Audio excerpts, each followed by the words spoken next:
My name is Michael Cimino, and today I'm your guest sommelier.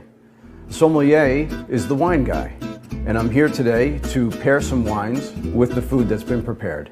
Today I've been asked to pair a wine with this dish that's been created from goat cheese, mushrooms, and truffle fondue.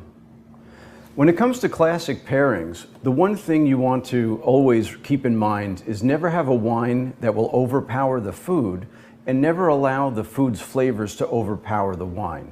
What you're looking for is what we call a classic pairing, where the wine complements the food and the food complements the wine, and together makes a meal made in heaven. When I look at this dish and I see the predominant ingredient is goat cheese, one of the classic pairings with goat cheese is Sauvignon Blanc. And the reason why Sauvignon Blanc and goat cheese work so well together is because the acids and enzymes that are present in both are very similar. But when you surround the goat cheese with the French toast and mushrooms and the fondue, we have to think a little bit outside the box. When I think of the classic aromas and flavors of mushrooms, I think of wines that smell earthy. A traditional pairing with mushrooms alone would be French Burgundy.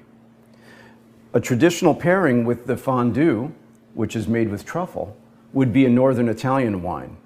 So thinking about this dish overall, we have to think, like I said, outside the box. And what I've chosen today is a Pinot Noir that's from Northern Italy. This one from Peter Zimmer is very reasonably priced and one of the best Pinots that I've found on the market. Keep in mind, food and wine pairings are always subjective, and there's no right or wrong. Just keep in mind that you want to not overpower the food with the wine and vice versa. The second dish that we'll be pairing wine with today is slab bacon a la plancha, which is seared on the griddle, and it's served with a bourbon barbecue sauce and crispy shallots. My instinct says what would be nice flavors with barbecue, and traditionally we would serve a Zinfandel, a nice ripe fruit-forward red from California. But again, I like to think out of the box and give you alternatives. An alternative that I think is a perfect match for this and staying local, because we are here in New York, is King's Garden Vineyards Syrah. Now the Syrah grape, a native of the Rhone Valley in France, needs a lot of heat to come to fruition and to ripen fully. In the Finger Lakes of New York, where it's a cold weather growing region, the Syrah grows a very different style.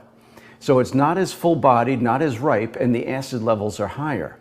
This is a great example of how to utilize the acids that are naturally present in wine to cut through the richness of a dish. The spiciness of the Syrah grape will go wonderfully with the barbecue sauce, and the acids will play off the bacon itself.